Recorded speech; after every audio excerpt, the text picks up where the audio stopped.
60% dari Surabaya ke Gresik dan Lamongan itu.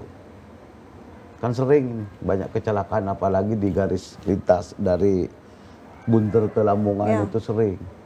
Nah ini sekarang 65%, 60% lebih berkurang. Ini kan satu kabar baik untuk masyarakat kita. Karena sudah ada disediakan, salah satunya adalah Trans Jatim. Oke. Jadi ini memudahkan masyarakat sekali dengan transportasi yang memadai begitulah ya, bisa kita bilang, dan harapannya mungkin nanti semakin terintegrasi. Lebih baik tidak penting menyalahkan Belanda, tidak penting ngalem-ngalem Inggris, juga kita tidak pernah dijajah oleh Inggris. Tetapi yang terpenting kita belajar bagaimana orang negara lain bisa mencapai, kita juga harus bisa mencapai juga. Dua hal ini kan yang harus berjalan sesuai. Bagaimana pupuknya banyak, terus harganya memenuhi apa? Standar pasar. Iya, memenuhi keuntungan, mendapatkan keuntungan.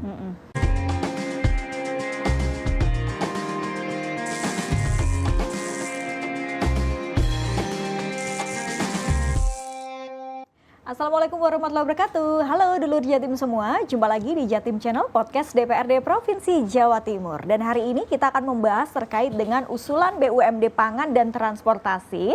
Tentu saja kita sudah menghadirkan anggota Komisi C dari DPRD Provinsi Jawa Timur sesuai dengan bidangnya ya, yaitu Bapak Dr. Haji Samuel SHMM dari Partai Demokrat atau Fraksi Demokrat Jatim 13 Kabupaten Lamongan dan Kabupaten Gresik. Assalamualaikum. Waalaikumsalam. Pak Samuel, jumpa lagi Pak. Ya, gimana kabar hari ini Pak? Di sini, sekarang datang lagi.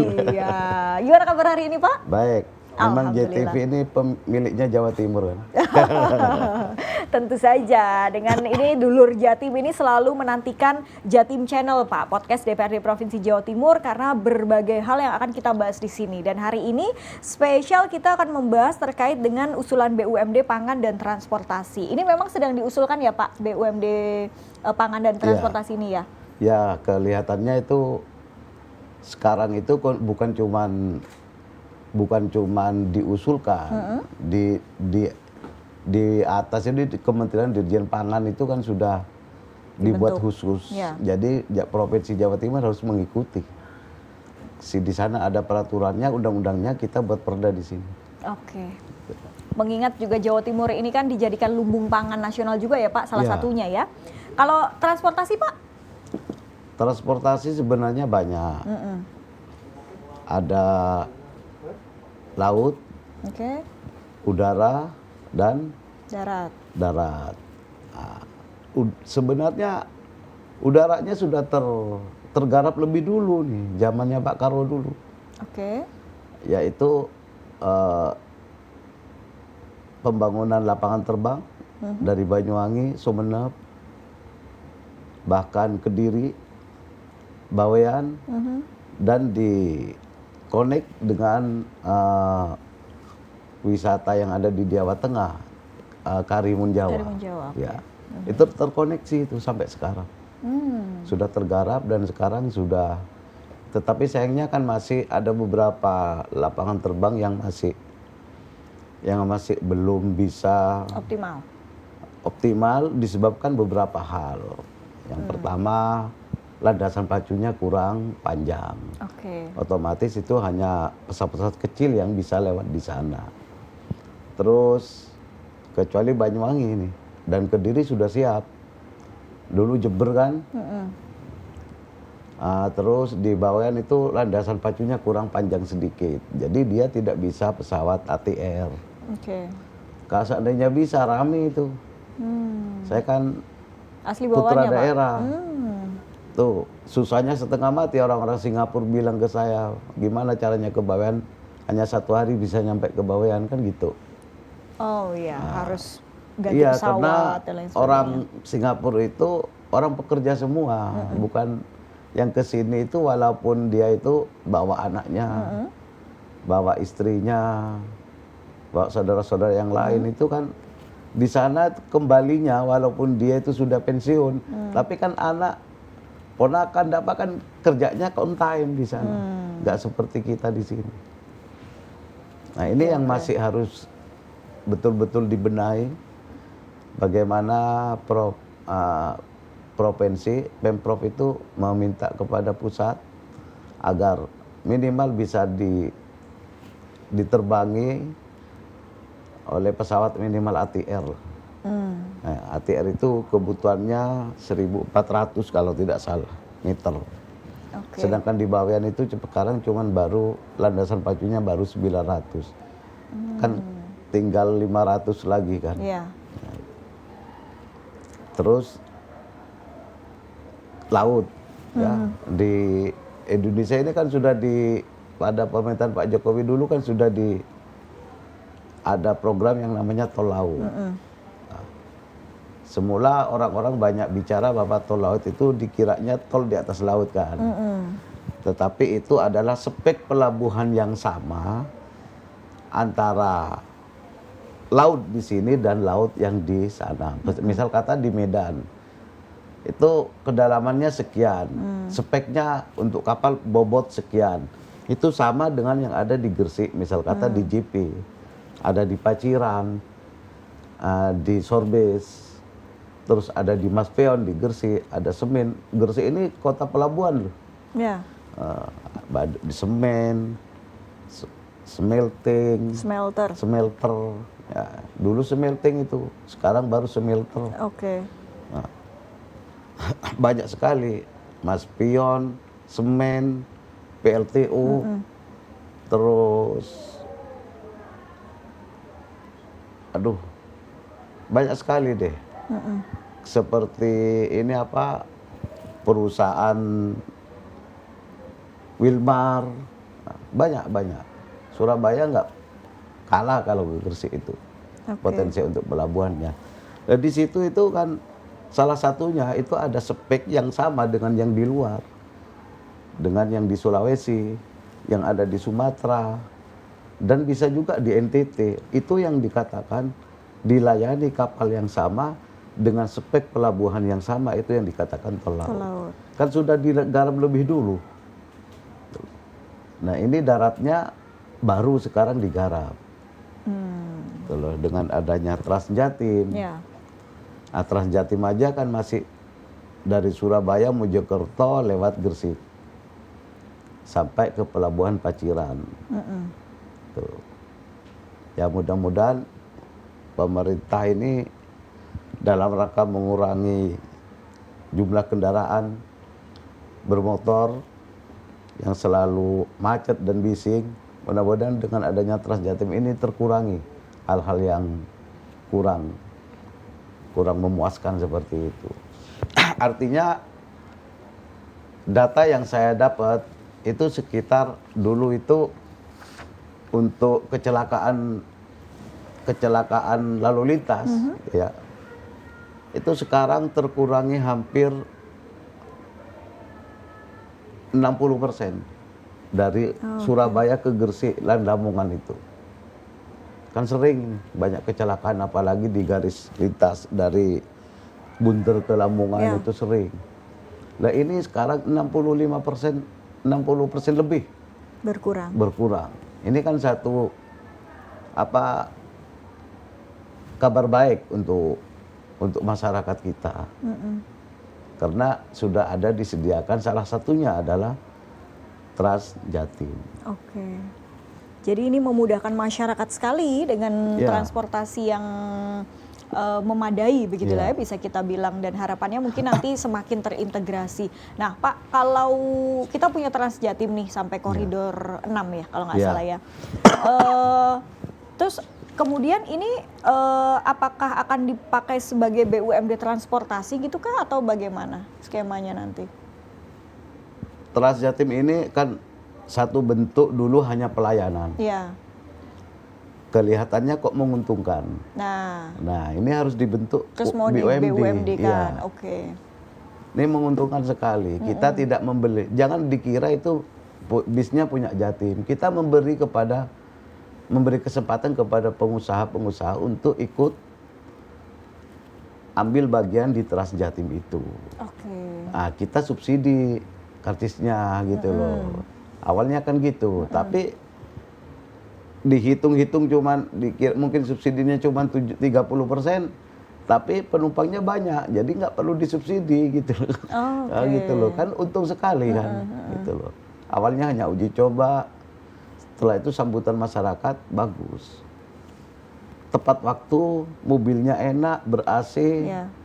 nggak ada ngerokok di dalam, gitu loh. Murah. Murah, 5.000 sudah nyampe Gresik Surabaya. Betul. Gitu loh. Anak-anak yang kuliah juga, nah, sayangnya sekarang karena banyak animo masyarakat seperti itu, kelihatannya harus ditambah armadanya lagi. Karena rumah saya kan dilewati di depannya, kok lama juga nunggu di halte-halte itu gitu loh. Saya tanyakan, Bu, kalau naik dari sini sampean bisa duduk? Lebih banyak nggak bisa, Pak, katanya. Berarti kan armadanya harus ditambah. Oke, di jam-jam sibuk khususnya ya. Iya. Oke, dan juga mungkin rentang waktunya itu dipercepat. Jadi setiap mungkin berapa menit sekali sudah lewat kalau armadanya semakin banyak gitu ya, Pak? Ini sekarang masih 1 jam sekali. Oh iya. Nah, bisa nanti ditambah kalau 50% ditambah kan Bisa 30 menit bisa sekali. 30 menit sekali. Kan lebih memudahkan kepada masyarakat. Betul, betul. Yang terpenting yang saya katakan tadi, kecelakaan berkurang. Oke. Karena orang menggunakan transportasi Iya. umum tadi ya. Iya. Yang meninggal itu hampir kalau nggak salah 18 setiap bulannya itu. Sekarang itu cuman ada 3, ada 4 Itu apa Pak mayoritas kendaraan ini? Kendaraan roda 2? sepeda motor. Oke, roda 2 Kecelakaan ya. sepeda motor yang banyak. Kayak kadang-kadang jalannya licin kan. Tuh. Terus juga banyak truk-truk itu nggak sih Pak? Yang Ya kalau arah itu. Bunder ke Lamongan itu ya? Ya itu tempatnya truk-truk besar. Juga tidak bisa mengendalikan kan kalau sudah agak licin Iya, gimana. betul. Nah, ya Trans Jatim itu jawabannya. Bisa ngurangi kemacetan, bisa menguntungkan kepada Pemprov, dan nanti mudah-mudahan setelah dibentuk BMD ini bisa tambah lagi untungnya. Gitu ya Pak? Iya. Tapi kalau nanti justru sebaliknya gimana nih Pak? Gimana? Maksudnya kan BUMD kita ini banyak yang rugi gitu ya. Iya. Nah kalau ntar yang harusnya untung ini ternyata sebaliknya nanti seperti apa? Ya kita kaji lagi nanti. Oke. Masalahnya apa? Kan tidak semua sama masalahnya. Ya, ya, betul, betul. Apalagi Trans Jatim ini menyumbang PAD 18 miliar itu hanya dari pendapatan iklannya saja loh Pak. Iya, belum yang lain. Iya, betul. Tiket tadi kan katanya untung, padahal sudah disubsidi ternyata untung. Belum lagi nih dari pendapatan iklannya saja sudah untung segitu. juga begitu. Ya kan banyak. Secara ekonomi bisa dimanfaatkan. Itu loh, kan tidak hanya dalam kursinya saja tiketnya, penumpangnya. Yang lain bisa mendapatkan keuntungan. Oke. Itu aja kan masih iklan yang ada di belakang, bukan yang ada di samping kanan kiri. Ya. Betul, betul, betul. Tapi kalau modal Pemprov Jatim ini nggak banyak ya Pak? Maksudnya tadi dikatakan bisnya ada dapat bantuan. Bis armadanya. Berarti modalnya nggak terlalu banyak. Ini kalau data saya ini modal yang dikeluarkan Pemprov Jatim untuk Trans Jatim ini sekitar 170 miliar. Ini apakah signifikan kalau dibuat BUMD? Duh, bukan. Itu bukan punyanya Pemprov. Itu pengusaha yang kita subsidi. Oke. Tapi yang pengelolanya kita. Gitu loh. Bukan Pemprov beli bis. Keliru. Oh iya. Ya. Cuman modal untuk kemudian menjalankan Trans Jatim itu kita beri sekitar dia 170 kemudian izin, miliar. misal kata dari Surabaya ke Lamongan, Oke. dari Paciran ke Lamongan, terus sampai ke Mojokerto. Kita itu begitu. Oke. Tapi menurut Bapak sendiri transportasi yang ideal di Jatim selain sudah ada Trans Jatim ya, ini seperti apa sih Pak harusnya ke depan itu transportasi kita seperti apa, bagaimana atau perlu ditambahkan apa? Menurut saya yang harus digarap oleh pemerintah provinsi dan kota Surabaya, karena ini sudah terlalu padat ini, Surabaya ini. Menurut saya kendaraan massal, kayak kendaraan listrik. Tuh yang dari Sidoarjo terus ke mana sampai Mojokerto kan dulu pernah ada itu KRD itu dari Jombang. KRL atau apa, KRD Pak? dulu. Oh, KRD. Daerah dulu. Sekarang kan Kayak komuter itu, komuter iya, lain. iya dia Oh. pakai diesel kan KRD Iya, itu ha. D-nya di diesel. Oh, oke. Kalau masih pakai diesel itu kan berarti polusinya kan Masih emisi, emisi ya. gas Emisi buangnya karbon. masih tinggi. Mestinya kan sekarang sudah Listrik. dunia listrik kembali ke basic sekarang ya listrik. Jadi emisinya nggak terlalu banyak. Toh bis-bis juga kan banyak yang sudah pakai listrik. Ya. Ya. Di Indonesia itu malah jadi saya dengar-dengar Indonesia sudah banyak ngirim produksi bis ke luar negeri itu listrik. Ekspor. Iya ekspor. Oh, kita mengekspor. Iya. Oh, saya baru dengar. Nggak Justru tahu banyak ya? apa itu dengan rangkanya atau cuman baterainya. Oh. Gitu loh. Kalau mungkin baterai mungkin ya, Pak. Tapi Mungkin baterai itu kan dengan kayak rangka kan mestinya. nikelnya. Iya. Kayaknya kita bahan lebih banyak ekspor bahan mentahnya gitu Ya ya. itu yang nggak boleh kan harus Iya, sekarang harusnya. menjadi bahan jadi. Betul. Jadi baterai kita kirim keluar, kita kirim keluar kan gitu. Iya, padahal kita punya sumber nikel itu melimpah sekali. Harusnya kan listrik, mobil listrik Ya. atau semua yang berkaitan dengan ini ya listrik, kemudian menggunakan baterai, kita sudah punya bahan mentahnya, harusnya kan bisa lebih masif gitu Sumber ya, Pak. daya alam di Indonesia itu lebih banyak daripada negara-negara lain. Betul. Tuh. Baik nikel maupun yang di Pulau Bangka itu tanah jarang. Kita nggak tahu apa, baru diungkapkan oleh Pak Presiden kita tanah jarang. Apa itu, Pak? Ya semacam bahan magnet itu. Dan itu diambil bebas, nggak dijual, dibuang aja, nggak ditampung menjadikan satu komoditi. Padahal itu nilainya itu lebih mahal dari timahnya. Kan di Pulau Bangka Belitung itu kan timah yang banyak Iya, itu. iya, Babel Itu tuh timah. iya, lebih mahal tanah jarangnya kalau dibuat pabrikannya daripada timahnya sendiri. Dibuang-buang begitu saja oleh kita, padahal itu juga kuari, salah satu kuari yang membahayakan juga itu. Kita banyak punya sumber daya alam Iya. yang bisa menyuplai itu, Iya, tapi iya. Terlebih lagi Jawa Timur, oke. lengkap kan Jawa Timur juga. Iya, betul. Tapi kenapa, Pak, kalau Bapak melihat kemudian kita sebetulnya resource-nya sudah ada, sumber daya alamnya, tapi kemudian kita masih seakan-akan masih jauh sekali dari untuk ini ya, inovasi-inovasi yang kayak tadi, kendaraan listrik dan lain sebagainya. Ya memang sudah ada, tapi kebanyakan kita impor dan juga masih jarang sekali begitu yang menggunakan. Kenapa, Pak, menurut Bapak? Atau mungkin merdeka kita kurang lama. Udah 80 kan. Iya, udah 80 Iya. tahun loh, Pak. Ya Amerika berapa ratus tahun. Oke. Ya, Cina nggak pernah tertindas. Oke. Tetapi ini bukan buat alasan untuk Iya, itu betul. semua. Malaysia Jadi- itu juga Ya Malaysia itu lebih maju ekonominya, tapi sumber alamnya kan kan jauh. mereka nggak punya. Nggak- Banyak mereka, cuman lebih banyak kita. Iya. Itu loh. Mereka itu kan juga pulau selain Semenanjung kan ada deh yang di Kucing, Sabah, apa itu kan ada juga. Sama kan satu pulau, ririsan pulau dengan Kalimantan. Iya. Mungkin kita sebenarnya tidak ingin menyalahkan orang lain ya dalam hal ini. Artinya merdekanya kurang lama, atau mungkin karena dijajah oleh Belanda dan di sana Inggris gitu loh. Oke. Sebabnya cari wong Jawa nih lonte kuwi gak ono api. Kalau yang bekas jajahan Inggris itu cenderung lebih maju karena mereka bisa bahasa Inggris saya gitu ya, nggak Pak. setuju juga dengan Gitu ya. begitu ya. Ternyata bangunan-bangunan yang kekar sampai sekarang itu peninggalan Belanda. Oke. Stasiun semua juga peninggalan Belanda. Kantor gubernur, kantor bupati juga di mana-mana banyak peninggalan Belanda. Ini harus kita akui juga. Iya, betul. Sekarang Anyar Penarokan itu yang buat kan Danles itu. Dan jelas ya. Nah, sekarang itu baru presiden sekarang yang mau tembus itu tolnya.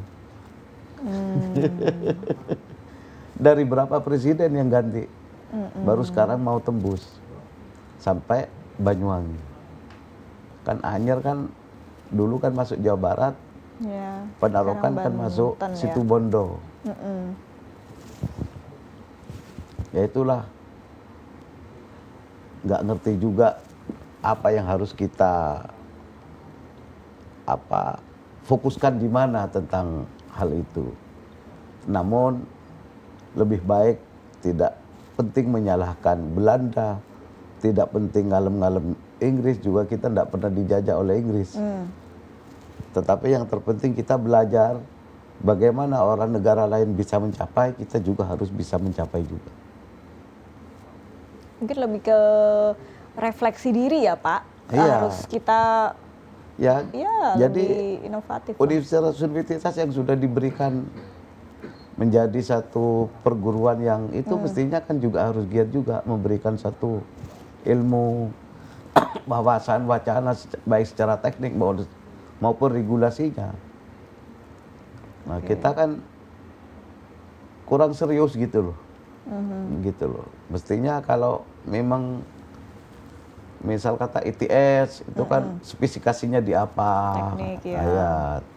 UNER apa, Brawijaya apa, itu mestinya menjadi suatu lembaga untuk mengeksplor semua itu dalam rangka untuk dimanfaatkan sebesar-besarnya untuk kepentingan masyarakat khususnya di Jawa Timur. Tapi banyak juga Pak case-case yang entah itu profesor atau akademisi yang kemudian mengembangkan inovasi, tapi justru malah di Indonesia ini kurang dihargai Pak. Malah justru mereka dihargai di Jepang atau mungkin di Eropa dan lain sebagainya. Ya mereka itu kan melihat hasilnya, tidak melihat prosesnya. Oke, Ya, dia kalau- siapa ini Pak? Ya mereka, ya orang Jepangnya, Oh, orang oke. Amerikanya, orang Jermannya. Bayangkan Pak Habibie sudah menjadi profesor terkenal di Jerman. Di sini mampunya menjadi presiden Indonesia kan 175 hari itu. Coba bayangkan, angelnya Indonesia itu. Berarti memang kitanya yang angel ya Pak ya, Ya, untuk kita itu mengakui memang ini. Regulasinya dulu, nggak penting Oke. hasil. Kalau regulasinya benar, kita kerjakan, baru kita push. Negara ini besar, Pak. Nah, Jerman aja cuma berapa? Terus rakyatnya berapa? Anggap saja begini, ya. Ada satu rumah tangga, anaknya 10, ya. Masih ada ikut kakek dan neneknya di situ, atau jalur ibu atau bapaknya. Itu kan sudah 14. 16 dengan suami istri. Gajinya dua-duanya PNS misal kata Don. Berapa? Dia bisa nggak sekolah yang mahal, sekolah yang bagus anaknya? Nah, mereka sama dengan contohnya kalau di Jerman dengan kita, Singapura dengan kita, gitu loh. Mereka ini anaknya cuma 2, terus bapaknya gajinya besar, ibunya juga gajinya besar, bisa nyekolahkan anak kepada universitas yang bagus. Tapi di Jerman itu semua universitas gratis loh Pak. Kenapa? Negeri, semua universitas Apalagi negeri itu gratis. Iya. Iya, apalagi Nah, gratis. harusnya itu bisa diadaptasi kita Pak, menggratiskan Iya. universitas-universitas Iya. negeri yang bagus-bagus Iya. gitu ya dengan apalagi sistem gratis. Sebetulnya di Indonesia sudah ada kan dana KIPK. KIP itu. Tapi ya juga banyak masalahnya juga. Kadang-kadang nyampe di universitas, tapi nggak nyampe kepada mahasiswanya. Banyak sering terjadi begitu. Lah ini hal-hal yang begini ini tidak bisa diselesaikan seperti membalik tangan aja. Oke. Ini harus betul-betul kita itu harus prihatin, betul dicari solusinya yang benar-benar bagaimana caranya agar betul-betul sampai ke itu. Dana BOS juga sama. Oke, berarti mungkin kita tarik lagi dari tadi ya, berbagai inovasi, kenapa kemudian kita masih sulit seperti negara-negara maju yang semua sudah menggunakan mobil listrik dan lain sebagainya. Karena mungkin tarikannya panjang sekali dan kompleks ya. Mungkin tadi salah satunya yang Bapak sampaikan juga terkait sekarang pendidikan dan lain pajaknya sebagainya. saja. Pajaknya mobil Alphard misal kata 12 juta, 10 juta ke atas. Mobil listrik yang sekelas Alphard itu disubsidi kan Pak? Itu murah kan? cuma bayarnya ya? 1 juta kan. Berapa juta sudah? Kenapa? Karena ini untuk menggiatkan mereka agar suka terhadap mobil listrik. Gitu loh. Kita sudah enggak mikir. Dulu kan ada pajak progresif. Ya. Sekarang kita sudah dihapus sudah itu pajak progresif itu. Karena tidak bisa, anggapannya dulu akan menekan angka pertumbuhan kendaraan. Karena ada pajak itu makanya diakalin ya Pak? diakalin lagi pakai nama orang Iya. gitu loh. Iya. Jadi kita ya enggak usah mencebok londo lah. Iya. Kita sendiri yang harus sadar sendiri. Betul. Oke Pak, monggo Pak Ye. diunjuk Pak. Makasih. Yes. Seger nih airnya. Betul Pak, tadi terkait dengan padahal sudah disubsidi untuk pajaknya murah, biaya untuk mencharge listrik, mobil listrik itu pun juga relatif terjangkau gitu ya. Tapi orang masih belum banyak yang beralih menggunakan mobil listrik, dan juga kita sendiri pun juga masih belum bisa memproduksinya gitu ya Pak. Ini yang sangat disayangkan kan Pak. Padahal kita nikel punya untuk baterainya. Harusnya kan kita bisa memproduksi sendiri gitu ya Pak. Harapan saya itu secara teknis tentang kendaraan saya nggak tahu juga. Tapi saya bisa untuk memberikan satu pendapat bahwa kendaraan listrik ini kalau akinya bermasalah itu dijamin oleh yang pembuatnya itu sampai 8 tahun. Oh, garansinya ya kan, garansi kan. Nah, garansi ini kan sudah mengurangi dari biaya kos kalau mobil bensin, bakal mobil mesin. Pajaknya lagi itu hampir 90%. Dikutip, diambil dari pemilik itu. Terus sudah 2 hal yang besar seperti itu, mainten dan pajak. Ini masyarakat kita masih belum percaya bahwa mobil listrik itu betul-betul mobil untuk masa depan kita. Mestinya ini harusnya itu pemerintah dulu yang kasih belajarin mereka. Kalau ingin animo masyarakat bisa bagus merespon mobil listrik, mestinya seluruh pejabat-pejabat mobilnya harus pakai listrik dulu. Baru masyarakat nanti percaya. Nah nanti kan kayak vaksin dulu. Pejabatnya disuntik tapi nggak masuk agar mau vaksin. Gimana maksudnya Pak? Vaksin dulu kan masyarakat banyak isu-isu nih. Iya. Nanti mati tambah sakit. Tapi pejabatnya itu divaksin tapi tidak dimasukkan jarumnya kan gitu. Maunya memberi contoh. Oh iya. Emang diviralkan gitu, Pak? Iya ada di TV gitu loh. Iya. Nah mestinya sekarang nggak boleh begitu ngajarin masyarakat. Masyarakat sudah melek semuanya. Betul. Terbuka semuanya. Mestinya kalau itu keinginan pemerintah dulu. Ya kalau kabupaten ya pemerintah kabupaten, provinsi pusat ya pusat. Dia sudah menggunakan mobil listrik. Di Jakarta sekarang sudah tidak mengenal ganjil genap loh. Mobil listrik bebas dia. Lah mestinya, tapi bagian pemerintahnya mobilnya masih mobil mesin. Tidak memberikan contoh ya Pak ya. Ya itu sama dengan guru kencing berdiri, murid kencing berlari. Harusnya pemerintah dalam perspektif ini loh, pembelajaran ya dia harus di depan. Baru nanti masyarakat ngikuti. Betul. Karena mungkin masyarakat juga pada akhirnya masih berpikir tadi ya, ketika menggunakan mobil listrik nanti gimana ngecasnya, gimana kalau rusak, gimana kalau ini itu, masih banyak pertimbangan. Mainten itu yang sudah saya katakan. Kalau dulu kan acuannya kan baterai. Katanya baterainya cepat rusak. Tapi kan sekarang kan sudah ada jaminan 8 tahun garansi diganti. Mainten apalagi kalau ban kan tidak perlu mainten, kan yang dipakai habis kan. Kalau yang lain-lain dipakai habis kan nggak perlu maintain. Oke. Sama saja mesin dan tidak mesin. Nah, itu untuk yang pribadi ya. Iya. Nah, apalagi yang mungkin transportasi publik itu ya harusnya menggunakan yang listrik gitu ya, Iya, Pak? jadi pemerintah dalam hal ini Provinsi Jawa Timur ya sekarang harus bekerja keras. Bagaimana transportasi bis ini sudah bisa ada contohnya lah ke listrik itu. Misal kata dari Ngawi, bis bisa di Ngawi kan ke Bungurasi atau bahkan ke Jakarta. Kan sekarang masih belum ada. Padahal di negara sudah banyak bikinan Indonesia itu. Mungkin ini Pak, bingung untuk nanti ngecasnya di mana kalau bis kan butuh daya yang mungkin lebih besar, tapi belum ini ya, belum. Kan setiap rest area kan sudah banyak sekarang. Oke, tapi itu kayaknya untuk kendaraan pribadi aja kayaknya masih, Pak. Sama. Oh, sama aja ya. Saja. Bis juga bisa. Oh, oke. Tinggal Ya, kan ada besar dan kecil casnya Ya, itu. ya. Sama. Ya intinya menurut saya pemerintah harus memberi contoh dulu lah. Bagaimana masyarakat bisa mengikuti dengan baik. Betul. Kalau pemerintahnya tidak beri contoh, masyarakatnya tidak mau.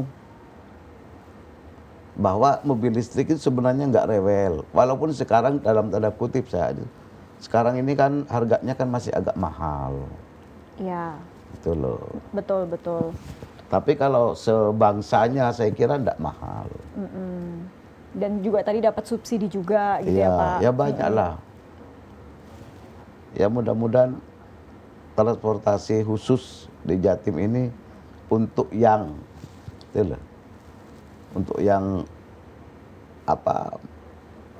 masyarakat kendaraan umum lah itu segeralah bisa mau merespon kendaraan listrik itu.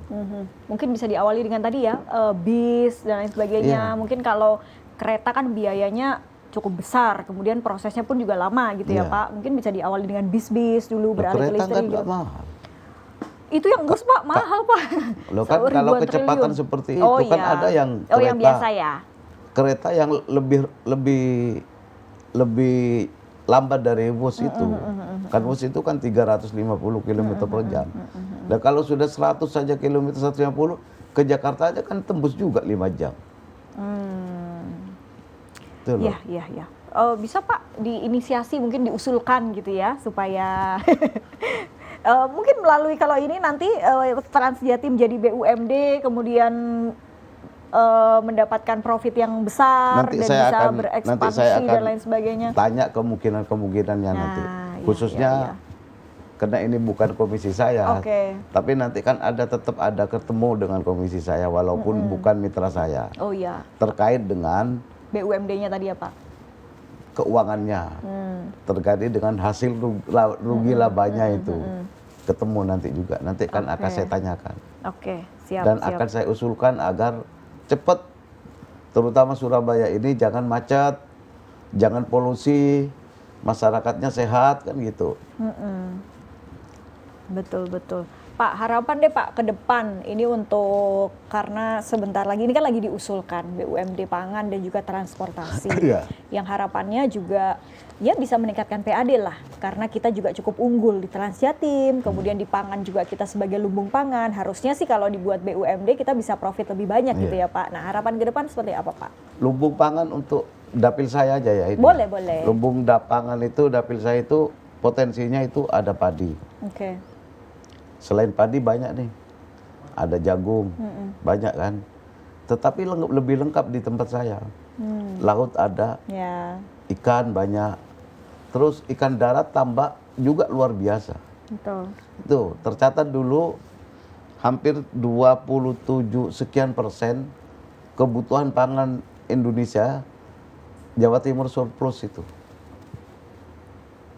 Dari Jawa Timur 27 sekian persen.